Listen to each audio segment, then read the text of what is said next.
assisted by my Vice Chair, Councillor David Whitelock. It's 11:15 on the 4th of October 2021. This meeting will be recorded, and therefore if you could turn your microphones on to mute unless I call you to speak, that's just to stop feedback. Try and keep the background as quietly as possible, and only use the chat function to indicate if you have a problem with your IT. I don't want any debate or any questions or statements written in the chat. Okay, thank you very much. I will now call on Nadine to take the roll call, and then we'll get on to matters of interest. Thank you, Chair. Councillor Whitelock. Present, thank you, Nadine. Councillor Nicola Davis. Present, thank you, Nadine. Councillor Peters. Present, thank you, Nadine. Officers Neil Chapel. You're on mute. No, He is there. It's because I'm trying to share my screen. It's going very slow. Sorry. I'm present. Thank you, Nadine. Okay. Nick Bailey. Present, thank you. Leah Morgan. Present, thank you. Callum Lewis.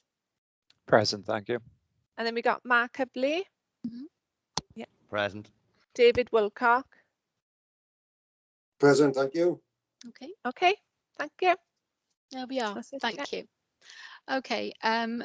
So we have Councillor Peters standing by to be a member of the subcommittee should any matters of interest indicate that we need him. So I'm going to go to matters of interest. So Madam Chair, sorry, forgive me, Michael Shaw, legal representative as well. Not at all. you've missed Mike. Oh dear. Okay. Sorry, my apologies. I'm happy to be missed. Okay. Are there any matters of interest to disclose, please, from members of the subcommittee? Mike, you still got your hand up? Sorry, forgive me. That's all right. Madam. It's all right. I can't see any. On that basis, then, Councillor Peters, I think we can allow you to vacate, and thank you for volunteering to be our substitute this morning. You can, of course, stay and listen if you wish to, but feel free to leave. Thank you, Madam Chair. No, I leave, thank you. I'm sure you would, yes. Okay, thank you. Bye. Okay, right. That being said, we'll press on now then to just a sec and get my IT going here. Okay. Item 3, which is the application for decision today, a review of the premises license of the old surgery known as the Surge. It's on pages 3 to 50 in your notes today, and I will assume that you'll have all read the papers before you today. So I'm going to call on Mr. Chappell to introduce this item to the subcommittee. Thank you. Thank you, Chair, and good morning, everybody. Agenda item 3 is the application for the review of a premises licence, and the review is of the licence of the old surgery 74 Commercial Road in Talbot. The application has been made by the Council's Environmental Health Department, them being a responsible authority under the Licensing Act 2003. Members will be aware that once a review application is made, the application needs to be advertised in the prescribed manner, and that starts a 28-day consultation period, which allows any of the other responsible authorities or indeed any other person to make representations in respect of the application. In this particular instance, members will note that additional representations have been received from the police, the legal regulatory officer being the licensing authority, and from residents living in the vicinity of the premises, Miss Collins and Mr. Wilcock, living at Surgery House, St Albans Terrace in Talbot. Members, as you can see, there is a lot of evidence contained within the report, but I understand that there has also been quite a lot of dialogue between the licence holder and the responsible authorities. That's taken place throughout the consultation period, and I'm sure this will be brought up and made clear to members as we proceed through the hearing this morning. Just before we move on, Chair, do you mind if I just share my screen? No. Is Is that the aerial view? Yeah, only Okay. only very quickly. Slow. Right, here it comes. Can you let me know when that's up on your We can screen? still hear you, and I can see the picture. Okay, so I only wanted to, in case members weren't familiar with the particular premises, as you can see, can you just see here where it says takeout delivery? Just to the right of that, you have the premises with the car park. Can you see my pointer? Yes, I can see it, Mr. Chapel. Just here. And as you can see, it was in a residential area. And this house, just by the side of it here, is the residence house that have made the representations. Right. Thank you for that. I think, Chair, if we need to pull this up, I'll keep it up on my screen. Okay. If for any reason we need to pull it back up, if you ask me, and I can share it again. But in the meantime, I'll just take this down for a second. Thank you for that. It will give a bit of context to people not from the area. Yep. Yep. And a couple of other things. Peter Marloch, who is the legal regulatory officer and put submissions in from the licensing authority, is not available for the meeting today. However, having read the submissions that he's put in, they are very similar to the police environmental health. It's basically clarifying and agreeing with the information that they put in. So we felt that there wasn't a need to have a representative from the licensing authority here, because they are already covered by environmental health and the police. And just a quick word, I think perhaps on the running order, Chair. Yep. Obviously, the applicant here in this instance now is environmental health. So if environmental health, the police, and then the residents outline their representations, and then we'll come. And then we'll go to the applicant. And then I think it's probably going to be, it'll evolve into a discussion around a bit. So it may be easier just to leave it flow a little bit. But obviously, if we get off the agenda, Chair, then I'm sure you'll step in and put a stop to it. That's fine. Thank you, Mr. Chapel. Thank you, Chair. Okay. Therefore, then, with that being said, and it is slightly a different order, being the type of the review application has come from environmental health. So we will go first of all then to the environmental health officer. Leah, is it you that you wish to? Yes, Chair, it's me. Lovely. So if you could spell out your case as to why, to the subcommittee, as to why you wish a review of this licence to take place, then please. Of course, Chair. Thank you. Thank you. Good morning, everybody. I mean, as you will have seen, I've put in quite a detailed representation with the various sort of interactions that we've had with the premises over, we're spanning back about 6 years now. So we've had a long history of complaints about the surge, and a number of noise abatement notices have had to be served, as detailed in my statement. There was a noise seizure earlier this year in order to enforce compliance with the notice because it wasn't being complied with. That was under the previous management. Each time that we serve notices or we take any enforcement action, there is a short period of compliance of the premises, and then the problems seem to start up again. In June this year, we had 5 complaints about the premises, all from separate residents in the area being affected by noise. So it's quite far-reaching. It's not just one individual. There are a number of people being affected by the noise in the community. Some of the residents have been unwilling to make formal complaints to us for fear of repercussions. They feel that they could be sort of singled out by patrons, or I think there were concerns about previous management and repercussions for complaints. So I don't think that number really reflects the amount of people that are being affected. In addition to the noise, the residents that I've spoken to have all complained about antisocial behaviour linked to the premises, including damage to their property, public urination, and drug use in open areas of the premises. Since taking over the wish to resolve. Excuse me interrupting you, Leah. You're just breaking up slightly. Sorry, apologies, Chair. Yeah, where did you hear said it was antisocial behaviour, and then if you could start again. Of course, yeah. So the residents are complaining, in addition to noise, antisocial behaviour, including damage to their property, public urination and drug use in public areas of the premises. Since taking over the licence, Mr Cubley has expressed a wish to resolve the issues and forge a better relationship with the neighbours. However, since this review application went in, I've had several recordings through of loud music emanating from the premises on the 29th of August, the 11th of September, and most recently the Saturday just gone, the 2nd of October.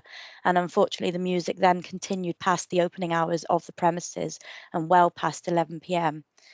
When I contacted Mr Cubley on the 29th of August and the 11th of September regarding the more recent noise complaints, his response was that he knew the complainant was going to complain on the first occasion, and on the second occasion that he was working away. I didn't really get any reassurance that the issues were going to be dealt with. Bearing in mind the history, I was a little concerned at those responses. Residents have reached their limit really with the ongoing noise and antisocial behaviour from the premises. They are frustrated that each time the premises changes hands for licence holder or DPS, that we have to restart the noise and statutory nuisance process again, which, because of the steps we have to go through, does take some time, and it is difficult for the residents to accept that they then have to put up with another period of noise while we try and deal with things.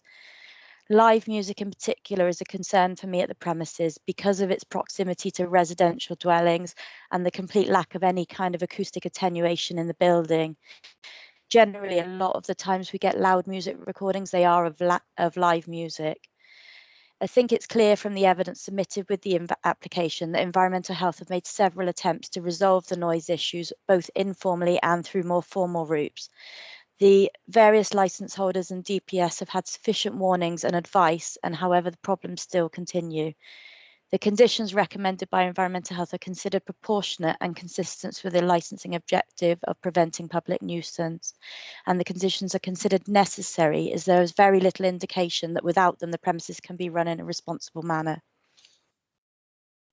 Thank you, Ms Morgan. Thanks very much for that.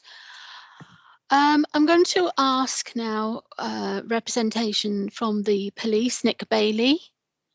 Please, if you would say address subcommittee and give your thoughts on the review of this licensed premises.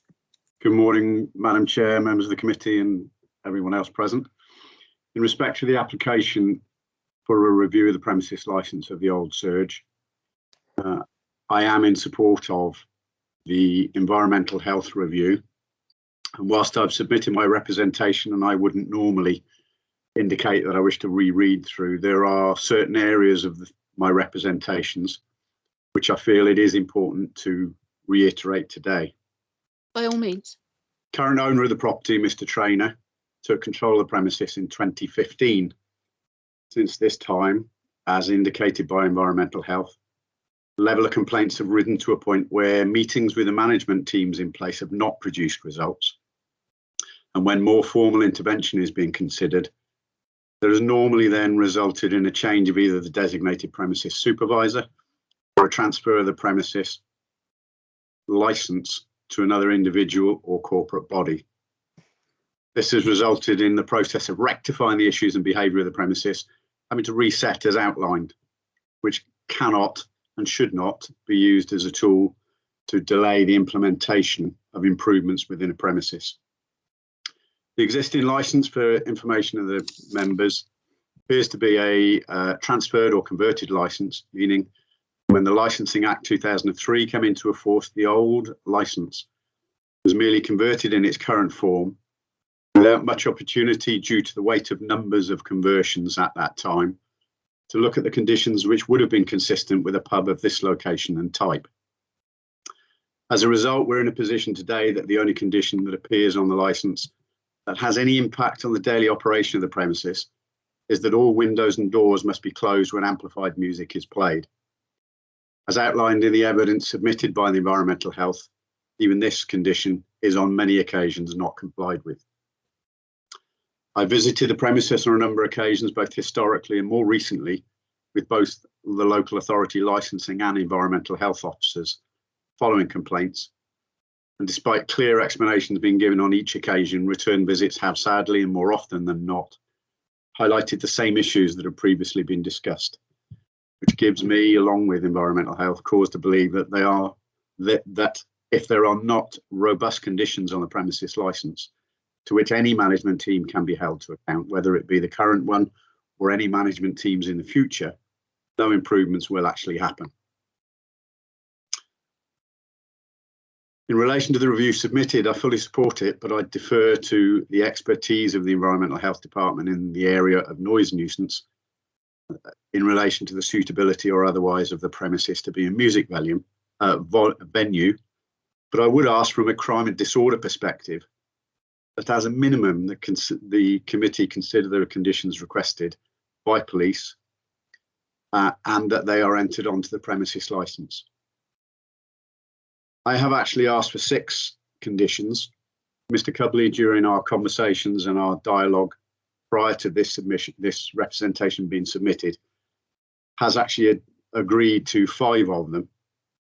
So I think in that case, it is only reasonable for me to actually discuss the condition that is currently under negotiation, which I would like the members of the committee to consider. That condition is that every Friday and Saturday night of any bank holiday, Christmas Eve, Boxing Day, a minimum of 2 SIA registered door supervisors will be on duty at the premises from 8 p.m. or 2000 hours until closing time. This is the only condition that Mr. Cubley has asked to be modified, as outlined in his email response dated the 31st of August 2021, in which he stated it was neither cost effective nor warranted, as he felt since he had taken over, there were no further issues. This clearly is outlined by the submission from Environmental Health this morning, not being the case. Whilst I can understand Mr. Cubley is running a business, it is disappointing when taking into account the number of complaints relating to both noise nuisance and, more importantly, from a crime and disorder perspective, alcohol-related violence, that the first concern raised when discussing a condition was the cost to the door staff, as on all occasions since reopening and prior to reopening that I have visited the premises, there have been 2 members of door staff working without any condition actually requiring it of the premises. I am, however, if the committee feel minded to agree with Mr. Cubley's viewpoint, prepared to be flexible to reword this condition to read every Friday and Saturday night, the Sunday night of any bank holiday, Christmas Eve, Boxing Day, and when entertainment is provided, a minimum of 2 SIA registered door supervisors will be on duty. Sorry, my apologies. That should read and when entertainment is provided, so that the requirement for a Friday and Saturday night will only come into force for 2 SIA door staff when providing entertainment. And we'll finish that on all other occasions, 1 SIA registered door supervisor will be employed when no entertainment is provided, thus removing the need for 2 door staff on weekends when no entertainment is provided. But Mr. Cubley must be fully aware and must understand that should there be incidents at the premises when there is only 1 SIA door staff person working, he must be able to justify that decision within a documented risk assessment as required by condition 3 that I had requested, to which he has already agreed. Okay. I believe, Madam Chair, that the conditions all proposed and my stance on the condition in relation to the SIA door staff is proportionate, is relevant to this particular premises in view of the complaints received, and that they are all robust enough so that if the management team adhere to them, they will assist in mitigating the ongoing complaints, more importantly, disruption to local residents and crime and disorder. Thank you, Madam Chair. Thank you, Mr. Bailey. Okay. Oh, something wrong. Can I just speak again? Yeah, I'm sorry, I had a bit of feedback on my own mic then. That's fine. Okay, thank you very much, Mr. Bailey. We'll come back to you, no doubt, in as the morning progresses.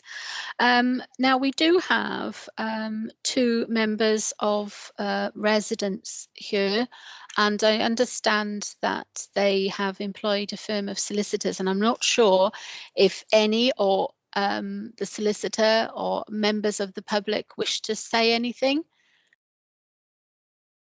Who is going to speak, or if anybody? Mr. Wilcock?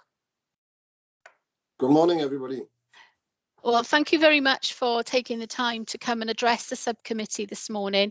I understand you are the resident who lives closest to this licensed premises. So please address the subcommittee and say anything you wish to in response to the review of this license. Good morning, everybody, and thank you for the opportunity after 6 years for actually speaking to anybody in authority. This is the first time this has happened for us in 6 years, having had to put up with all the problems we've had with the premises. I'd like to highlight a few points that have been brought up, one by Nick Bailey just now, at Mr. Cubley complaining about the cost of door staff. I don't think the committee has any idea how much this has cost ourselves financially, i.e. in turning our home into a fortress by having to put CCTV cameras at nearly every point of our premises. We have had to install security lighting in certain areas of the house, which is an ongoing problem for us, which I've got to install more at the moment. I have a lot of evidence on CCTV regarding drug use alongside our house in the lane in broad daylight. Unbeknown to the culprits, they didn't know I had a CCTV camera across my front door. I have 2 people leaving the pub car park, walking across the front of my drive, checking my front of house CCTV, and then parking themselves outside my front door, which had a new camera installed, and continued to snort cocaine. And then I can pick them up on a camera, leaving my front door and walking back to the premises, and sitting down and carrying on drinking outside in the old surgery. A couple of weeks ago, we had our front door smashed in at a cost to us of £700, besides the CCTV cameras. At the time, I didn't know I could retrieve evidence from my CCTV camera, but I have now got 3 people walking from the car park of the old surgery, disappearing down the side of our house, and within seconds, running back away. At the time, our front door was smashed in. And like I said, it cost us £700 to replace that door. They're just ongoing problems all the time, no matter who is in charge. In the summer months, in the longer daylight hours, we then have massive parking issues outside, because we not only got the old surgery to deal with, we also have the Bell to deal with. And we get all the cars. I think there was 2 phone calls to the police to get people to move their cars from our drive over the summer period, because it gets to the stage now where we are a bit too worried to go out there due to the nature of the clientele that attend these premises. We've got that ongoing issue, but the biggest issue we have as a family is the noise. 6 years of absolute hell, and that's the only way we can describe it. As a family, with the noise comes the antisocial behaviour, urinating out the back of the lanes, urinating before I built the wall alongside the house, urinating against our front door, urinating down the alleyway, smoking marijuana down the alleyway, all connected to the premises. 6 years we've had to put up with this, and I think it's gone on far too long. With the noise, having played live music myself as a semi-professional musician, I know for a fact that it is hard, very hard, to control noise as a musician. And in the premises of the old surgery side, it is near impossible unless it is fully soundproofed. And even as it is at the moment, where people are saying they need to keep the doors and windows shut, that's just not good enough. It ain't going to work. Saturday, Valerie, my partner, she was home and she had noise, and I believe she sent a complaint to Leah again on Saturday. It's just everybody that attends these premises, as Nick Bailey said earlier on, everybody who takes over these premises, they all got the best intentions in the world. But slowly but surely, over the course of the period in time, it all goes downhill. We start the complaints process again, and then, as Nick said, they change license and we're back to normal. Here we start again. We start the ball rolling all over again. And I think 6 years is a long time for us to even get this far where we are this morning. From a mental health point of view, me and the family, especially me and Val, because we're here most of the time, it's getting to the stage where it's starting to affect our mental health, i.e. when I work nights on a weekend, I work in Tata, Val actually leaves the premises and goes to the Rhondda estate to her sons because she feels A, safer, and B, she got no problem with noise.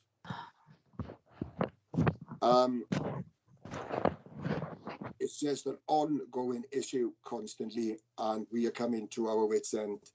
There's a cost to our premises financially, where we have no value on our property at all. Nothing, zero, zilch, nothing. All because of these ongoing problems in Talbot. It's just a constant battle with the premises. One thing I will say about Mr. Cubley, and I mean this sincerely, since he has taken over, there has been an improvement, but not sufficient enough for me to support an application for an entertainment license, because I think a premises of that size should not, definitely without fail, have an entertainment license. A, because of the noise, and B, the antisocial behaviour has just gone beyond the joke. And as was said by Leah, people are too afraid in St. Albans Terrace to complain. A neighbour of mine said last summer, I'm too frightened to complain, Dave, she said, because of repercussions. And I said, don't be so silly, it'll never come to that.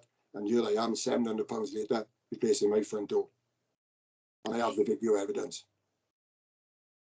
Okay, Mr. Wilcock, thank you very much for coming along and giving us the benefit of what life is like for you alongside this premises, and obviously in any review of a license, that is what we need to hear. We've heard from the professionals, but we do appreciate you coming along to the subcommittee to give us your residents' opinion. Now, I've had a suggestion from the legal officer, Mike Shaw, that we bring Mick Bailey back in to discuss the legal illegal goings on that Mr. Wilcock referred to. Mr. Bailey, would you have a comment to make on anything that Mr. Wilcock said? And I do take on board that Mr. Wilcock said it was cocaine, although I think what he should have said what would have appeared to be cocaine, because obviously he couldn't know that from just looking. So, Mr. Bailey, could you elaborate? Certainly, Madam Chair, I am aware that there is currently investigations ongoing as in respect of CCTV footage that has been submitted to local police, and the neighbourhood teams are progressing that. I'm not in a position at this stage to give an update as to how far they are or what their planned inquiries are. At this stage, I have seen the footage that I forwarded on. It would appear to be customers, and whilst on visits there have been observations made to both the current DPS, Mr. Cubley, and previous managers of how to manage certain areas of their premises, and in particular the men's toilets. There is nothing at this point to suggest that any drug use that takes place there is done with either the support, permission, or as a result of any involvement of the staff at the premises. We are looking more closely at how the premises is managed as opposed to whether there is involvement in the premises. So to be fair to Mr. Cubley, there is no indication at this stage, and there has been no complaint that either he or members of his staff are actively involved with this problem. Unfortunately, it is a societal problem. It is something that happens at many licensed premises, but it is something that also can, with effective management, be reduced and removed from many premises. Okay, just one question. I will be coming to questions, but I think I would ask it now. And Mr. Chappell said earlier on, we may deviate from the said schedule. Are the police aware of the fearfulness of residents? Has that come up at all?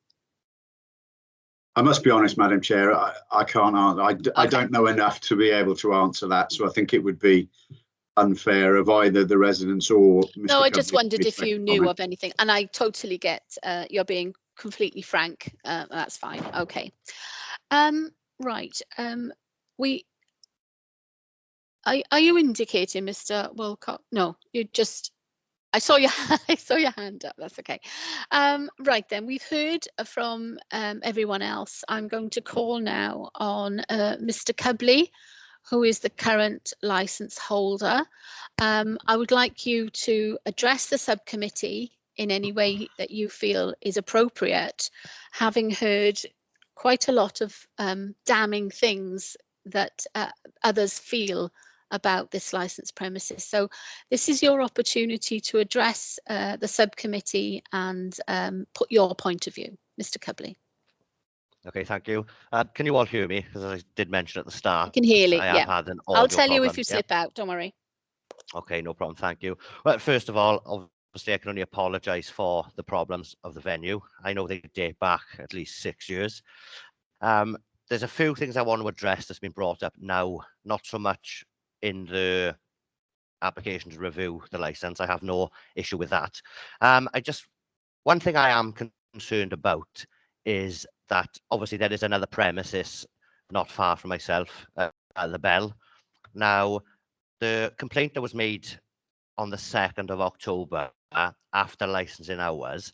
Now, I'm not 100% convinced that was to do with this premises. Reason being, I myself was actually here and I was actually on the door as a door supervisor. And we did have a DJ on. Our windows and doors were shut.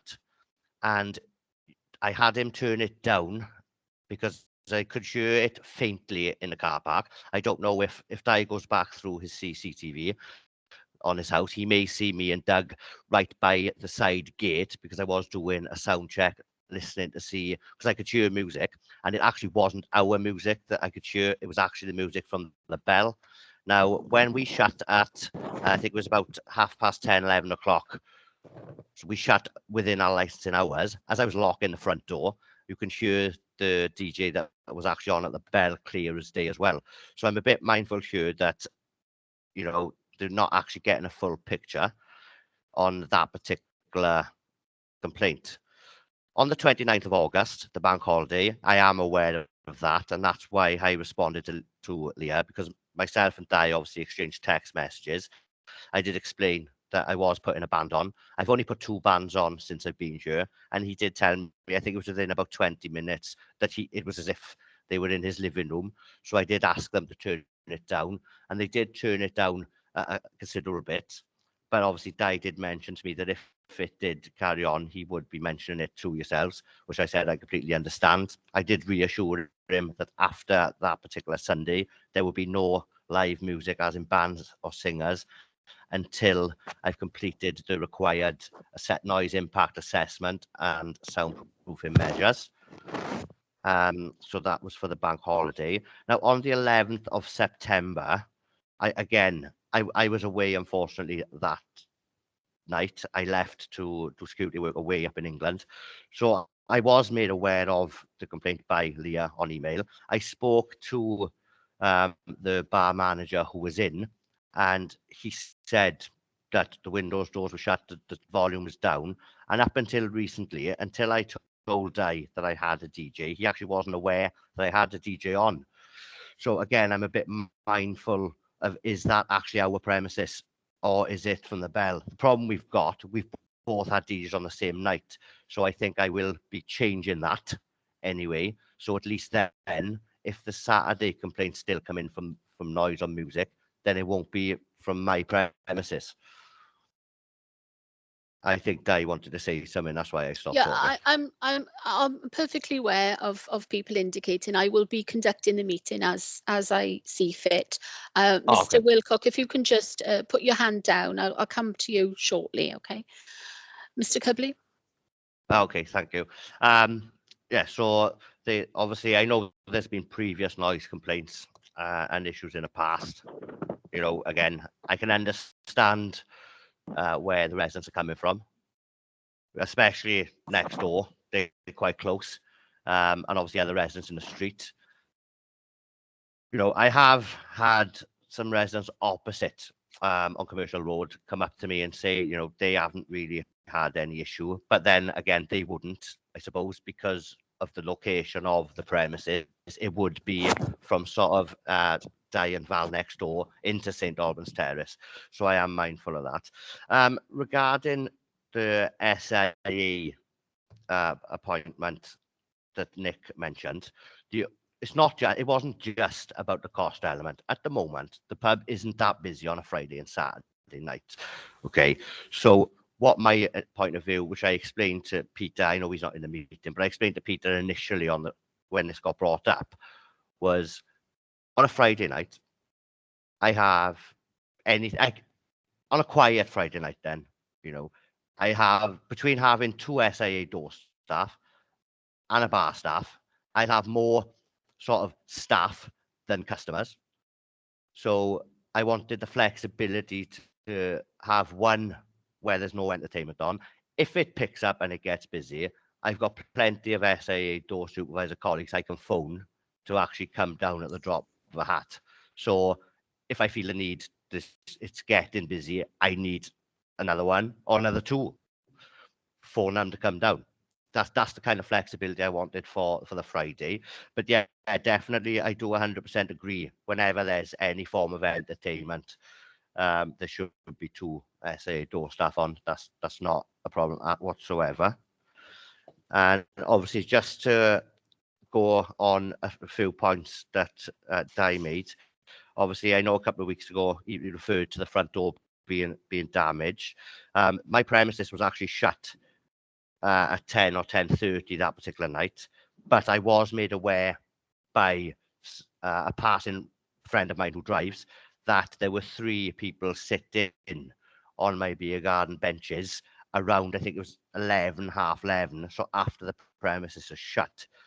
So I did obviously speak to Di about that and give him the heads up, and he said that he knew because his camera picked it up. So I do advise people when they leave the premises, they need to leave in a quiet and orderly manner, respect the fact that we are in a residential area. And, you know, once they've left the premises, they've left the premises. The urinating down the lane, the doing drugs in the lane and any behaviour in the lane, I can't, obviously I don't condone it, but on the same token, I can't enforce anything because it's off the premises. The only thing I can do, and which I am trying my best to do here, is make sure behaviour is maintained in the beer garden facility, which again, I understand Nick Bailey's point that the SIA door supervisor staff can assist with that, which is great. But it's not just a Friday and Saturday night. You know, I've been busy on a Thursday, but it's not been busy enough to need door supervisors. So I take it upon myself and my staff to maintain people's behaviour in a beer garden. You know, some people can get rowdy at 2 o'clock in the afternoon. I'm not going to put a door supervisor on at 2 o'clock in the afternoon. You know what I mean? That's where our staff come into play. And I have had a staff meeting Friday because there was a few minor incidents, not so much as in criminal incidents, but more competency issues on my staff while I was away. So they have been addressed. I know that the Saturday after the 11th of September, the venue was shut at 8:30 in the evening because there was a group of boys that were quite rowdy in the car park. And when the barmaid I had on went out to tell them to pack it in, so to speak, they left, but she just shut the pub up because she didn't want them coming back and causing more of a nuisance. I don't know if obviously Di can elaborate more on that because he was in the car park by his side. I haven't had a chance to catch up with him yet myself to discuss it. I thought, well, being this is probably going to get mentioned in the meeting, I'd leave it to the meeting to be brought up. You know, I have no intention of putting any live music on until any soundproofing measures are done, as I mentioned. It is an aim that I do want to have live music here. One, from a business point of view, I've noticed that the 2 times that I did trial it, I saw a business increase. But on the same token, it's not all about the money. For me, I am trying to run a business. I haven't got endless deep pockets of cash to throw into a business. I'm trying to build a business up from the ground, clean up the reputation. There are hurdles, and I completely understand where residents are coming from. And all I can do is keep trying my best to work with them. And reassure them there will be no live music here whatsoever until full soundproofing measures are in place. And even then, once the soundproofing is done, there will be a test once the local authority have signed off, obviously, on the noise impact assessment and the soundproofing measures have been installed. I want the local authority to come and check everything, environmental health representatives to come and check that everything, and confirm, sorry, that everything that was recommended by the Acoustic Society assessment has been put in place before anything goes ahead. There is something I do need to clarify with Leah Morgan as well regarding the condition for the noise impact assessment. It says in the paperwork, if you could just bear with me 2 seconds, I find a piece of paper.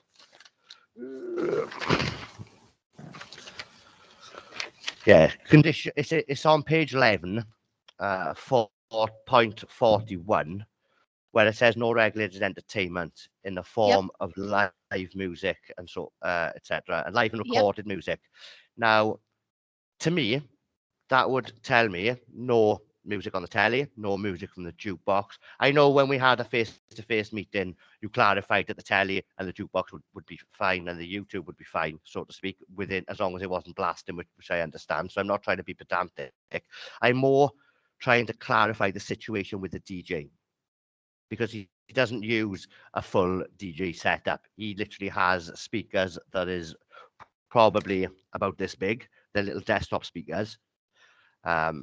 So that, again, that's why I'm trying to clarify that, because again, I don't want to have him booked on and then be breaking any of my conditions of the license. So if you turn around and you say to me, no, Mark, he's not allowed until the assessment's done, that'll be the case.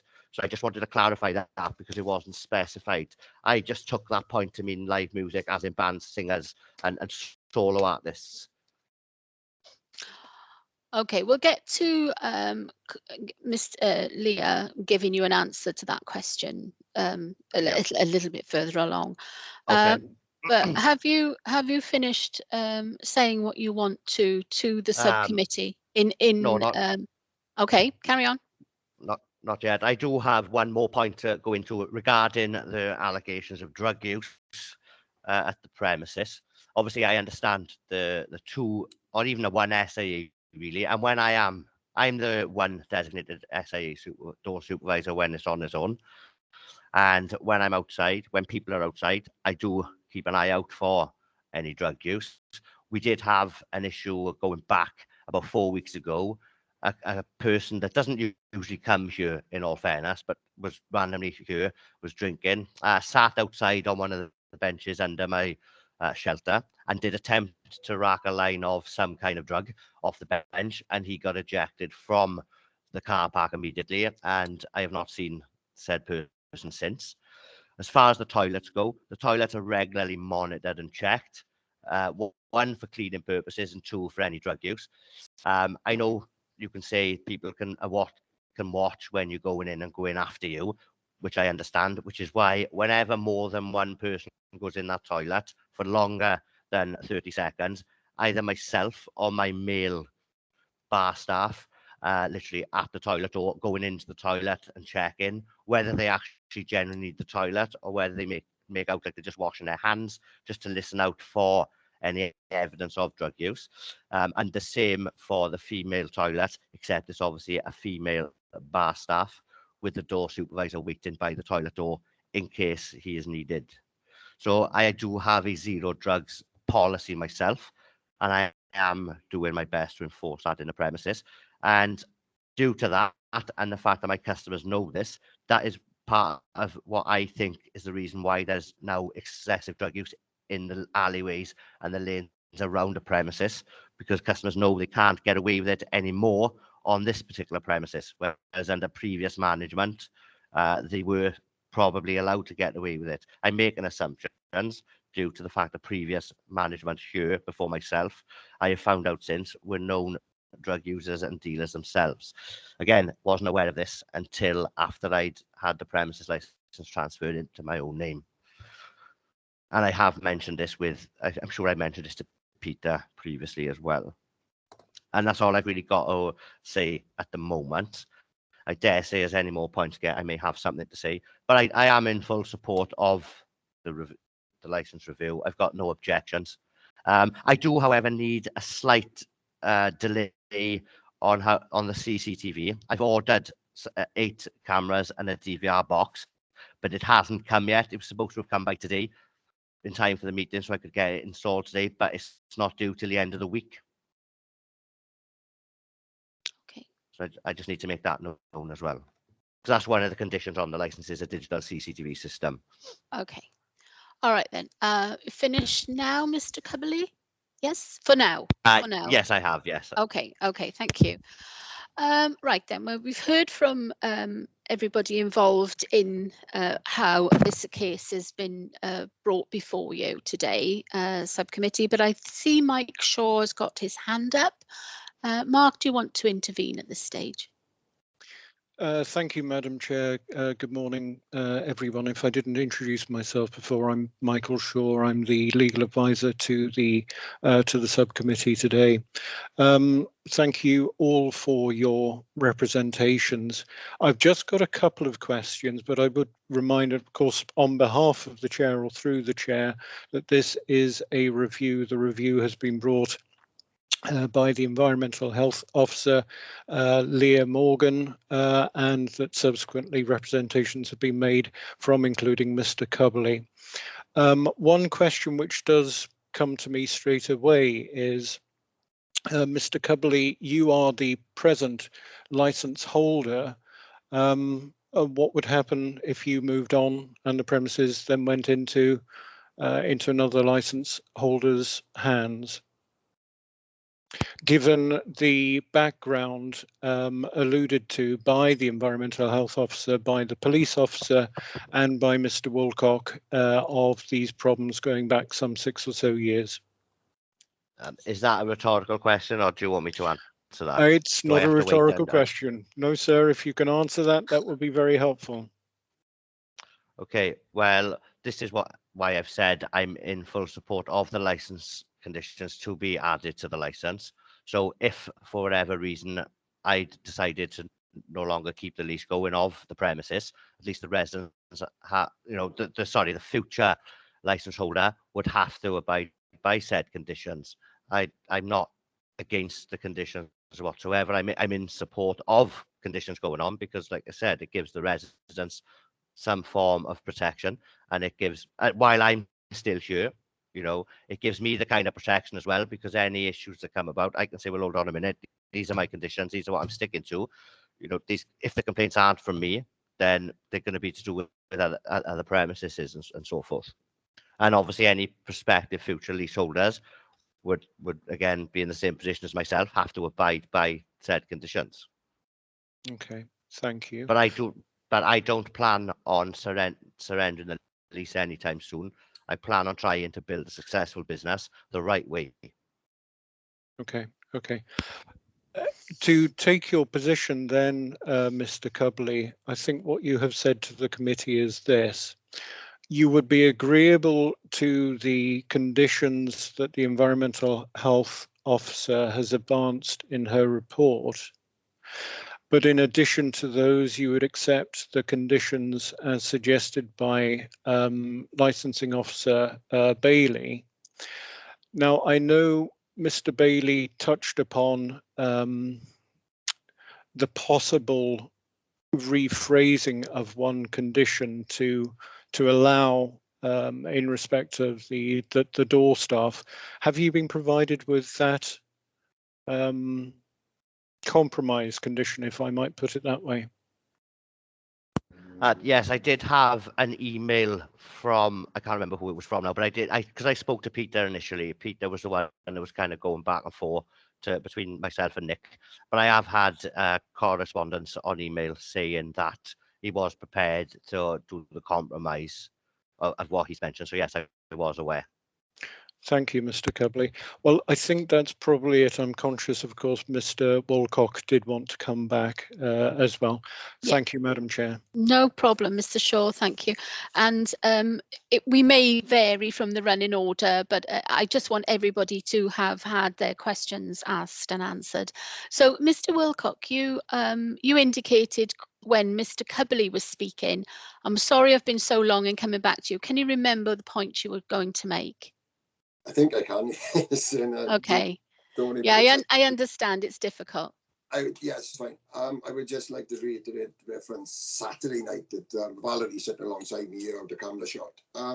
When Valerie made the initial recording, sent Leah on Saturday, it was made during the time, as she pointed out, Strictly Come Dancing, because it ruined it for her. And it was definitely 100% coming from the surgery. Okay. She is in total agreement that later on we could have had a cross-contamination between the surgery and the bell, but that just goes to reiterate what we've got to put up with as residents of Talbot. So there's nothing that's been said so far by Mr. Cubley I haven't heard before over 6 years. Okay, Mr. Wilcox, thank you for that. Okay. Yeah, I'll just stay there and we'll proceed. Mr. Bailey, you wish to say something again? Yes, Madam Chair, just a question whether this is the time, if we have an opportunity to either make comment or question on Mr. Cubley's statements. Well, yeah, I'm going to go into question. We've had everybody's opening statements now and the reason why we're here in the first place. Leah's put her case and everybody else. After that, I go to questions, and I go to questions from the licensing authority. I know Peter Malloch is not actually here, but I'm sure Neil Chappell will have questions, and I will come to you. And if you have any questions about any statements that have been made either in verbally or orally today in the bundle or with people's statements, I will come back to you. Okay. Apologies for jumping ahead, Madam Chair. No. It is a bit of a back and forth today, hop. But Mr. Chappell, do you have any questions? I do, Chair. Lovely. I do. Thank you. Thank you. Thank you for everybody who's made comments so far as well. I haven't got a huge amount of questions, but I think I want to clarify a little bit and try and bring things together a little bit if I can. We've heard a lot of evidence from the responsible authorities and from Mr. Woolcock against this premises. And I think what I'd like to do is just start with Leah, if I can, and just ask the conditions that you've set out in this report, bearing in mind that as we've gone through this consultation period and beyond the consultation period, there appears to continue to be breaches of the licence, and there appears to be noise nuisance complaints which are still coming in. So my question to you, I think, firstly, is by putting these conditions on the licence, is it enough? Are we still in the position, as far as you're concerned, as the environmental health expert on noise nuisance, is the offer to Mr. Cubley of accepting these conditions enough to rectify the problems that are going on at the moment in regards to noise for you, Leah? Yes, I think so. I think one thing that Mr. Cubley referred to when we were talking about the recent noise complaints was the fact that he'd done some checks and doors and windows were closed, but there was still sort of music breakout or noise breakout, which suggests to me that we do have a fundamental issue with the acoustic attenuation of the building, which is why we've recommended the acoustic consultants report, so they can put forward that anything can be made acoustically sound. It's just about how much money you're willing to pay to do it. So there are options. There will be things they can do to control the music from the premises, and that will be up to their consultant to advise them. Mr. Cubley talked about me coming in and checking everything had been done. Well, that's actually on their consultant to do that. That's their consultant's responsibility to put forward the recommendations and to check that the work's been done properly and in accordance with their recommendations. And then, I presume they'll do some testing afterwards to show that it is stopping the music from making its way outside the building. So yeah, I think it's possible to address it. I do have some concerns about the live music. I don't know that it's a suitable venue, but again, that will be for their consultant to advise them one way or the other. Okay, and obviously in the meantime, if these conditions were attached to the license, then condition 3, which was the one that Mr. Cubley referred to, there should be no regulated entertainment in the form of live or recorded music at the premises. So in this interim period until the acoustics report is obtained, there effectively will not be any music at the premises, inside or outside, except for entertainment which isn't regulated, which would be your TV, live broadcast of TV, and background music. And background music wouldn't be at the level Mr. Cubley were referring to earlier about a DJ. That would be regulated entertainment, to answer your question, and would be captured by condition 3. Yes. So in the interim period, Leah, you'd agree that there would be no entertainment at the premises whatsoever until the acoustic report is obtained. Yes, correct. Okay, that's great. And then if I can go on sticking on the sort of agreement then that I think is being offered in the report. If I come to Nick Bailey, the conditions you've offered, you said 5 of them have been agreed throughout the consultation period. The sticking point appears to be the door supervisors, but you have offered an alternative to Mr. Cubley. Are you satisfied, having heard what people have said today, that the conditions offered do enough to hopefully rectify the issues we've identified at the premises? Good afternoon, Mr. Chappell. Yes, my position would be, whilst fundamentally I would prefer the condition in relation to door staff that I originally asked for, as a pragmatist, I am prepared to move slightly on that. And I feel that if all the conditions I have requested are imposed and put on as license conditions, there is a solid framework to which the management of that premises, both now and, as Mr. Shaw has raised, should Mr. Cubley relinquish his lease, any future management can be held to account. Great. Thank you, Mr. Bailey. And I think moving on from that, if I come to Mr. Woolcock, very similar question, I think. You can see the conditions that are being offered you by environmental health are being offered by the police. Now, you've given a lot of evidence against the premises. You say you've suffered there for 6 years from noise and from antisocial behaviour, from crime and disorder. Do you feel that the conditions offered by the responsible authorities are sufficient to rectify the problems at the premises? Bluntly, no. Due to the fact that we put up with this for 6 years, it's just an ongoing issue. And what I'd like to point up on is the fact that Mr. Cubley said about the drugs taken, that it's off his premises. Over the past 6 years period, I am sick to death of the urine. The landlords of that place saying, well, it's off my premises, nothing to do with me. They've come from the premises and then they go back to the premises. So who's responsible for that? Because it doesn't seem that anybody in authority is responsible for antisocial behaviour in Talbot. They come out to the pub, they go back to the pub. They come out to the pub, they go back to the pub. It's just an absolute merry-go-round of antisocial behaviour, drugs taken, and nobody in authority, police, council, anybody is taking any sort of responsibility for this over the past 6 years. We have actually had a knife left on our windowsill outside when our grandson was living here. It was handed to the police. We never heard a dicky bird after. Nothing. It is absolutely. I can't tell you how bad it is around here, and I'm sick to death of the same excuses constantly, all the time, from authority, from the police, from licensing, from everybody. The only one that has been any help to us throughout this period over the past couple of months is Leah. She has been absolutely brilliant. The rest, it's been awful. It is like living in the Bronx around here, and nobody seems to want to take any responsibility for it whatsoever. Nobody.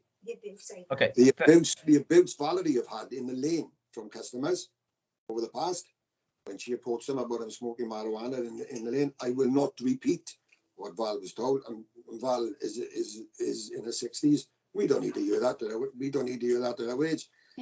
I'm coming up to 60. I certainly don't need to hear it. I'm not interested in it. But my point to the committee is, I've heard this all before. I've heard it all before. And as far as I'm concerned, without being rude or anything, it's just rhetoric. Okay. Thank you, Mr. Wolk. Thank you, Mr. Wolk. Okay. Thank you, Mr. Wolcock, for that. Thank you, Neil. Okay. If I can just stick with you just for a second. Obviously, this is the statutory procedure that we, as a licensing authority, need to go through where issues are identified at premises. So this is your opportunity to have your say on the premises to try and get the issues rectified there. Now, if the conditions aren't sufficient to solve the problems, can you tell me what your desired outcome of the review is, please? Is that addressed to me, Neil? Sorry. Yeah, addressed to you, Mr. Yes. Wolcock. Your desired outcome from the meeting today. My desired outcome to this is to have a peaceful life. Okay. If I give you the various options available to members today, the various options are to impose conditions on the license, to remove some of the licensable activities from the license, to remove the designated premises supervisor from the license. Ultimately, the last power available to members is to revoke the premises license. Out of all the options available to members, what is your desired outcome from the meeting today? Close the place down. Simple.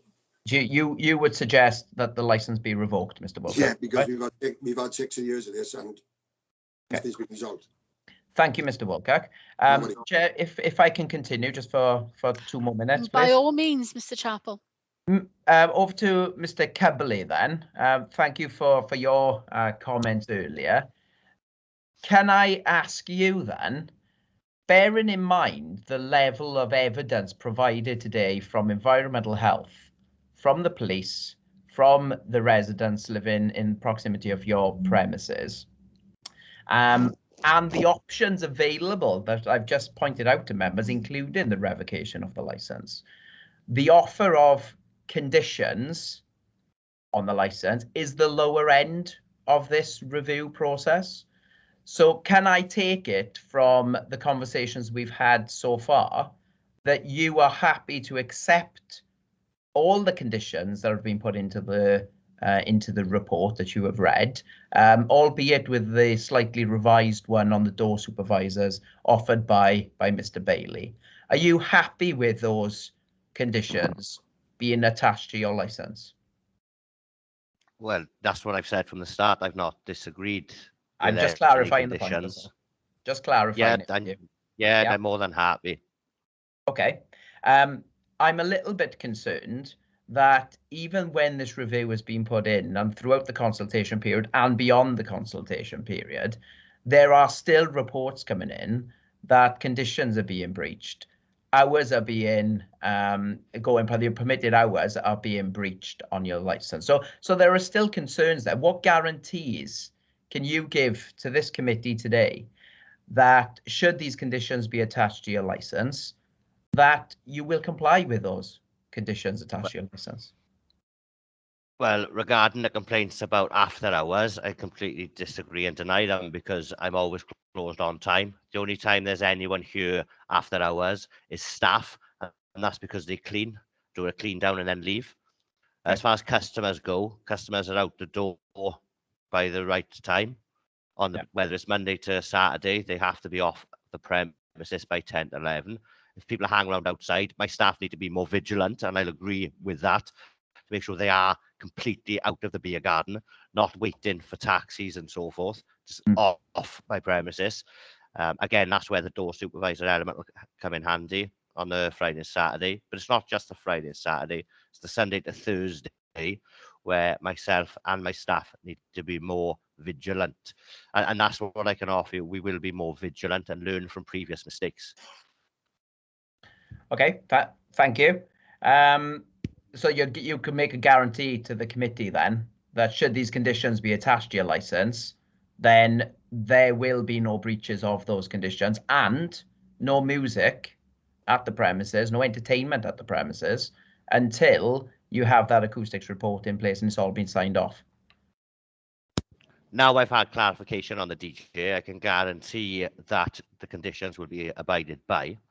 As far I can't guarantee you no one's going to make complaints, because again, the complaints are going to could be made, and it could be misunderstandings with venues. It could be after I've closed, people could be sitting on my benches at say 1 o'clock in the morning, when I've shut 2-3 hours previous, you know. But I can guarantee that I will make sure the conditions attached to the license will be abided by my end. Okay, and I think that's the beauty of the CCTV condition, because not only does it work for a regulator's advantage, it works to your advantage as well, because it is your evidence to show that you were closed on time. So if you are having these disputes coming in where you're saying you were closed, then just provide the evidence to officers and you can show that it was closed indeed. Yeah. Okay. Yeah, definitely. And then just finally, members, I just want to clarify one thing. Before I end and pass on to other people to have questions. The license, you will note, has recorded music indoors only. It makes no mention of live music. It makes no mention of recorded music outdoors. Just to clarify that the exemption offered by the Live Music Act and the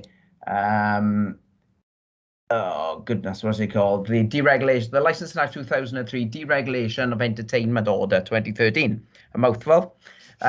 They provide an exemption for live and recorded music between the hours of 8 and midnight for less than 500 people. What they also do is any conditions attached to the license are null and void during that period. So if you've got a condition attached to the license that says during live entertainment, windows and doors must be kept closed, under the Live Music Act, that condition doesn't exist because it impacts on your entertainment. So what we'll need to do as part of this exercise, and Leah has pointed it out in her conditions very, very nicely, is condition 1, and you have to remove that exemption. So the live music and recording music exemption has to be removed. So section 177A of the Licensing Act 2003 does that, and that condition would have to be attached to the license as part of this process. I think that's it for me, Chair, in case I want to come back in later. Okay, thank you, Mr. Chaplain. Thank you very much for pointing out the areas of concern to you. I'm sure the committee members are very grateful for that. Okay, we've heard, anybody else got, Mr. Shaw, do you have questions? Thank you, Madam Chair. Okay. Really, I'm most grateful to Mr. Chappell for his summary questions that he's put there. Given what we have heard, or given what members have heard from Mr. Woolcock, and Mr. Woolcock was quite clear in saying to the committee that he would like the license for these premises to be revoked. We have a slightly different position from our colleagues in environmental health and from the police service. Given what Mr. Woolcock has said, might I ask that question of Leah Morgan? First, would your position have changed in respect of the conditions and what you've heard from Mr. Wilcock, or would your position remain the same, please? And the same question will go to Mr. Bailey after Leah. It's my opinion that if the premises operate under the recommended conditions, that they can reduce the impact and control the noise. So I feel it's only reasonable to give them the opportunity to operate within those conditions. But if the problems persist, then we'd have to look at another course of action. But I think it's only fair that they are given the opportunity with the new conditions and controls to operate the premises responsibly. Okay, I've got a indication from Councillor Whitelock, but I'll come to you in just one moment, Councillor, and we'll pose the question from Mike Shaw to Mr. Bailey, and then we'll come to the Vice Chair's question. Mr. Bailey. Thank you, Madam Chair. Would it have made any difference to your evaluation of this application? Thank you, Madam Chair. Mr. Shaw, I think really in line with the environmental health position, the Licensing Act encourages a stepped approach to deal with premises. My initial indication of the incidents and the circumstances we had is that a revocation could be disproportionate. I'm not saying it would be, but it could be disproportionate. However, I am of the opinion that should all the conditions proposed be attached, if they are not adhered to and a further review is requested, then I think the committee would be left in no position other than to revoke the licence. Whilst I fully understand Mr. Wilcock may not be 100% on board with that, from an enforcement position, to be proportionate and reasonable is what we are expected to do. And I think, given those conditions, this is the last chance saloon for the premises. So I wouldn't change my position initially. I would want to have the opportunity for the management to prove to both the residents, Mr. Wilcock in particular, and the responsible authorities that they can run, or that this premises is suitable to be run properly without causing disruption to the local residents. Okay, sir. Thank you.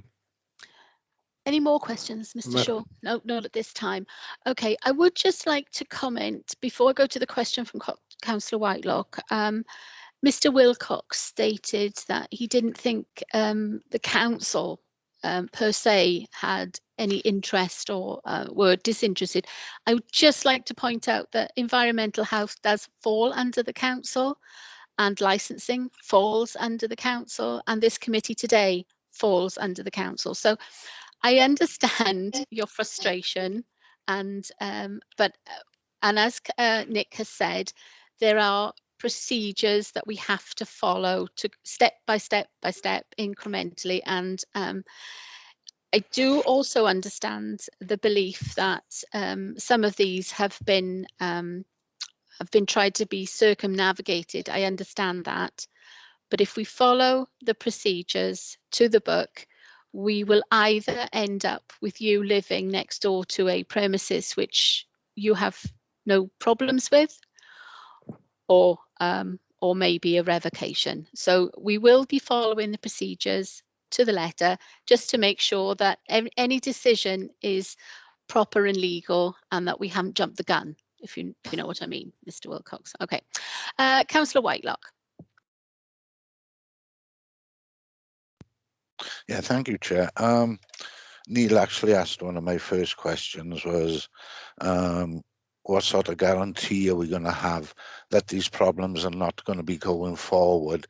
Because Mr. Cubberley took over as DPS on the 5th of the 5th, what's that, 5 months ago, and the problems are still happening now. You know, like more of a guarantee that it's not going to continue. But that was answered to Neil. The beer garden, is that accessed from the car park, or can the public access it at any time? I'm trying to picture the old surgery, and you were saying people sit in there after you closed. Is it closed off at all, or is it open continually to the public? It's on the main road, so it's open. It is open access. It's open access, yeah. Right. And my last, it's more of a point, I don't know, question point.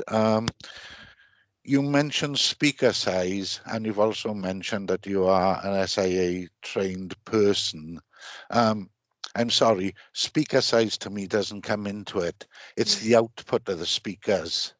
You know, I've got a set of speakers on my other desk, which are no more than 6 inches high, but they've got terrific output. So it's not the speaker size, it is the output and the deck they come in from. And, you know, I would say personally, from a trained person, that was a poor answer. I'm very sorry on that one, but that's my personal opinion. So most of what I wanted to ask has been answered. I will say, Chair, before I go, Nick has got her hand up as well. Yes, I can see that, and I do apologise. She's been waiting patiently. Councillor Nicola Davis, please, would you like to ask your question or make your statement? Actually, David, you've just answered my question. I just wanted to know how long Mr. Cubley had held the premises for. So, and David have already just answered that. So Yeah. thank you very much. Okay, thank you. I've only had the premises since late July. I was the DPS before that as a favour to the previous management staff. I just want to clarify that. I've only been leasing the venue as the licence holder, the premises licence holder, since July, late July. Oh, thank you. Okay, Nicola, any other question? No? No, not at this point. Okay. No. Okay. Right. Oh, Councillor Vice Chair again. You're on mute. Sorry, my hand, it wouldn't go down for some reason. Oh, Right, thank you. That's okay. Mr. Chappell. You're on mute. Yes, I am. Yes, I am. Well, only briefly before we go to questions from the police and environmental health. I just wanted to raise one point for clarification for committee. It's paragraph 37, page 11 of Leah's report. Where she says, first set of recommendations that the premises license is amended to include the full curtilage of the premises. I just want to point out at this stage that can't be done as part of this application. Can't amend the premises license, its extent during a review. That would have to be done through a variation. However, it doesn't prevent any of the conditions that Leah has offered from being imposed on the license and being enforceable. So it's just a point I wanted to make in case that came up in deliberation later on. Okay. Just before we go to questions from Leah and Mr. Bailey, Mr. Cubley, we've had an explanation that your beer garden is open to the road. Would you be willing, as a mark of good faith to the residents, to somehow enclose that? I don't know how that would work, if I'm honest, because it's in a car. Part of it's in a car park, and the other part of it is, it's hard to explain, but it's on the main road. There's a wall, obviously, between the pavement and where the areas of the benches are. I don't know if I'd need planning permission because I'd have to build. I'm not don't really know going down the what you'd need to do it. I'm just asking, and it wouldn't be a condition as such. I was just asking. Sometimes when these things happen, people make a voluntary, statement that they're willing to do such. I just asked if it were within you to sort of volunteer that. Again, I don't know if it was possible. I'd be happy to look into being able to enclose some of it off. But again, it's an awkward one because part of it is in the car park area, and I do need access for the car park. That would be the point, Mr. Cubley, that you would put some sort of restriction so that people couldn't come from the car park or the road, and they would have to come through your licensed premises to enter the beer garden. That would be the point of it. But no, that wouldn't be okay, possible. All right, then I'm just asking. That's okay as a voluntary. If you okay, Mr. Chappell. I was only going to ask Chair if you wanted me to bring it up on screen or not. Yeah, that would be good for the subcommittee to see where the car park is in relation to the building. Yeah. Okay, bear with me. It should be coming up very shortly. Can you see that? Yes, but is it possible to enlarge it at all? Yeah. So Oh, brilliant. Yeah, I'm yeah, gonna yeah. go Now in going. here. Yeah, I get it. I can Yeah. see that Okay. now. So Yeah. so as you can see, the car park is here. Yep. Yeah. And this, I think there is a Mr. Cubley, correct me if I'm wrong, there's a little bit of a wall here and a step up, is that right? Yes, that is, Mr. Chappell, yes. Yeah. So that would be your garden area. Do you have tables and chairs within the car park at the moment? Yes, there's a wooden structure with a shelter, and where your pointer is, there's that. When you go down the step, there is 4 benches and a wooden structure with a roof on. So there's a sheltered seating area for customers. So when if they are having a cigarette outside, they're seated rather than loitering, and there's a sheltered area. Okay, we'll come back to Mr. Chappell. Anything else on that? Because I got. No, I just for me to put that up. Just let me know when you want me to take it down. Yeah, if any other member of the committee wants it, we'll ask you again then, Mr. Chappell. Thanks very much. It was very handy there. Yeah. Vice Chair, you're indicating? I think it may. Oh, it was the other one. Right. Sorry. Mr. Wilcock, did you wish to ask a question or? Yeah, I would just like to point out reference to car park. Just to remind the committee, I don't know if you're aware of it, but I've given Councillor Taylor the actual plans for the car park, and it states quite categorically in them plans there should be X amount of car parking spaces in that car park, so that beer garden should be reduced in size according to the original plans of our premises, and they are available. All right, we're straying into things that don't come under the. I'm not sort of. I can understand why you would like to raise it, but it's not pertinent to our decision making today because that falls under planning, not licensing. Okay, but you weren't to know that. So okay, right then we'll come quickly. I want to make a bit of progress, so we'll come to Mr. Bailey. Have you any questions, please? Yes, thank you, Madam Chair. Question for Mr. Cubley, just in relation to a comment he made about requesting a delay in the CCTV. Yep. And the application Not of ready till the end of the week, I think it was. Yeah. The question I have is, on previous visits to the premises, both relatively recently and historic, there has been a CCTV system in place with a number of cameras that has actually provided very good quality CCTV footage that has been used in investigations. So my question would be, has that system been removed? Or is it that you wish to upgrade it and that the current system is not operating? So that would be my first question, if you could deal with that. Okay. It's not here, pretty much. The cameras are still here, but the DVR box what they were attached to was removed, and to previous management ago, I think it was Mr. Williams, when he took it when he left, is the understanding I have. That's fine. So the hard drive has been removed. That I fully understand. And the other one is really to make a slight comment in reference to Mr. Cubley's position about being able to call door staff at short notice. Yep. Should the situation and the number of customers in the premises allow. Part of the rationale behind my decision to agree to an amendment to the condition for CCTV was, and I would remind the committee of it, a letter from the hospitality industry that was circulated to both government, local authorities and responsible authorities, asking for a light touch approach due to a national shortage following the layoff and furlough of staff of qualified SIA door staff.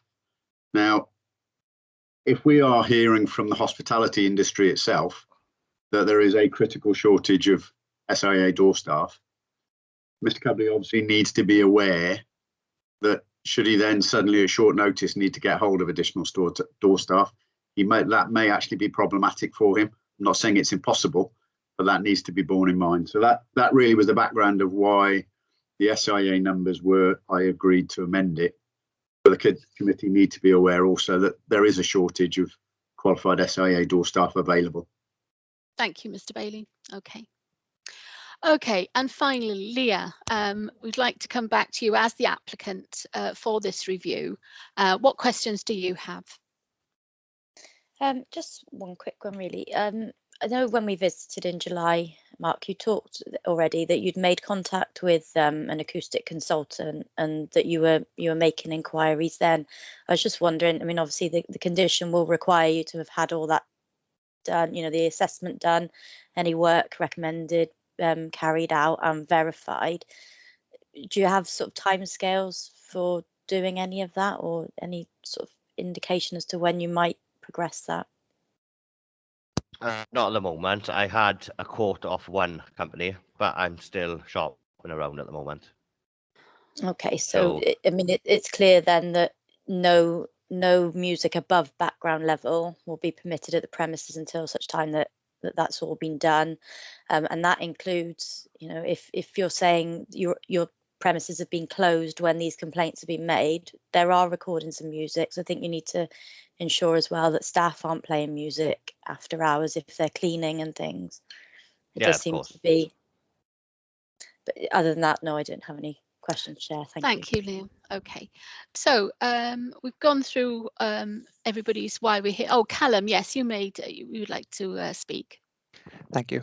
I was just had a question. It wasn't quite in relation to environmental health, but I just wanted to query with Mr. Cubley with regards to what action is actually being taken against patrons that repeatedly are known to misuse drugs in and around the premises, the ones that leave, take drugs and then come back. I mean, do you have a system for barring patrons? Are the SIA staff made aware that they're not to allow people to enter the premises where they actually conduct this activity? Or in the last you've taken over since July, have you made any effort to bar any patrons in the last 3 months?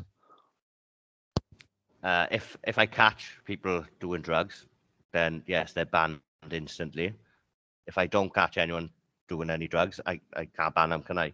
Unless I'm physically told, oh, so and so has been seen round the corner doing drugs, then yeah, I've got suspicion. Then I can ban them, even though it's off the premises. If like they're coming back to the premises, then I don't want that type of people in my premises. But yes, I have banned 2 people in the last 3 months. 2 people. Thank Because you. And one, yeah, and obviously there was that third person who was doing drugs on the bench in my car park, who got ejected from the premises by myself personally, and he has not been back here since. Okay, Callum, are you quite happy with the answer you've received? Yeah, thank you for that, Mr. Cubley. Thank you. No problem. All right, any other members of the committee wishing to ask any other questions? I have a couple for you, Mr. Cubley. You've got an opportunity today to address the subcommittee to sort of save your business. And I do get the impression that a lot of the things that have been brought forward by maybe environmental health or Mr. Bailey are seen as obstacles for you to overcome, rather than, and you have said on a couple of occasions this morning that you're in favour, but you haven't really come across to me as someone who is embracing this. I mean, you're still looking around for quotes for the acoustic work that needs to be done. Do you realise that this could be last chance saloon for this premises? You seem to be taking it as something that you could just, oh well, I'll say this and I'll string it out for another couple of times. This is not going to happen for the very reasons that Mr. Wilcock has put forward, and Leah from Environmental Health and Mr. Bailey. The premises seems to be a hub of antisocial, possibly criminal behaviour. And we need to address this, because the role of the subcommittee here and the licensing in general is to protect the public. We've had Mr. Wilcox say that him and his wife and possibly others, he can't actually speak for the others because they're not here, but it is in his opinion that they are fearful of repercussions from patrons of your establishment. And this is the situation in which he lives. It's not just his business, this is where he lives. And you must understand that you may see any of these conditions as onerous or costly or whatever, you know, you need to get over them, under them, round them. But should you do that, there are other things that can happen further along down the line. So I would urge you to really try and persuade the subcommittee that you are totally on board with all this and that you're not trying to just delay it again, because that sort of tactic is not going to work coming forward. We've seen that it's been used in the past. I just wanted to say that to you, that you know, you will have an opportunity to sum up, and I hope that you will on that occasion use it wisely and try and get across to the subcommittee your on boardness, as I say. So basically that's it. Not really questions, but more how you are perceived by me as the chair and possibly other members of the committee.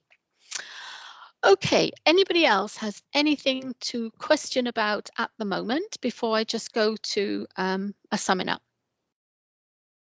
No. Okay.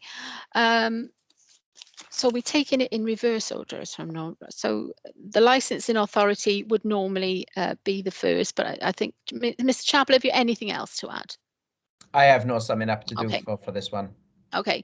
Mr. Bailey? No, Madam Chair, I think I've explained my position fully. Yeah, totally get that. Leah Morgan? No, thank you very much, Chair. Mr. Wilcock? No, thank you very much, Chair. Okay. And Mr. Cubberley? Yeah, basically, I kind of disagree with your statement about my willingness or my onboardness. I've said from day one I'm on board. I'm doing the best I can. And as far as your point about the acoustic report, how I've got a quote and I'm still shopping around, at the end of the day, it is cash flow. It is a business. I've not objected to these conditions. I'm on board with these conditions. If I wasn't on board with these conditions, then I would appeal every single one of them to use the delay tactic that you mentioned. But I'm not. I'm completely on board. I want to do, like I've said, I want to build a successful business the right way. And it'll take time to get to the point where I want the business to get to. And I do not see these conditions as obstacles. I see them more, if anything, as a help for me, because it means that I am doing things the right way by sticking to these conditions. Okay, very pleased to hear. And then once I have got the business to where I want the business to be, it'll be even more satisfying because I've overcome what you perceive as obstacles. Okay. Anything else you wish to say, or has everything been said? You know, again, I've said it before, and people before me have obviously said similar, if not the same things. You know, I can only apologise for the problems that the venue has caused, and I mean that with real sincerity. And you know, I do, when people leave my premises, I explain to them, you need to be quiet when you leave. You need to be respectful. You need to act in a certain way because we are in a residential area. It's not just for Di and Val next door or for residents in St Albans Terrace. It's for people that's on the main road. It's the residents of Incline Row. It's the businesses that surround my business. The chemist next door, the motorcycle shop, the cafe, the shop, the Chinese, the dentist. You know, it's not just my next door neighbours I've got to think about as far as Di and Val goes. I've got, in my mind, a duty of care to other residents as well.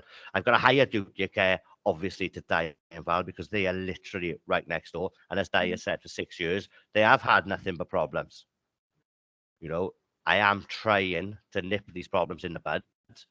And, you know, some might say not good enough or not quick enough, but I am doing my best and I'll continue to do my best while trying to run a business. You know, money isn't everything, like I've said, but you need money to put certain things in place. Cash flow is key in a business, but people's safety is more important to me. I don't want people getting the wrong idea, thinking that all I care about is cost cutting or cash flow. It's not. Okay. But to get what everyone wants, including myself, it takes time and it takes money, which is what I'm trying to do. I'm doing it in stages, you know. Yep. Well, that's it, really, to be honest. I'm very pleased to hear your last closing comments. Thank you very much for coming and giving sort of your point of view today. Okay, we are at the last bit here.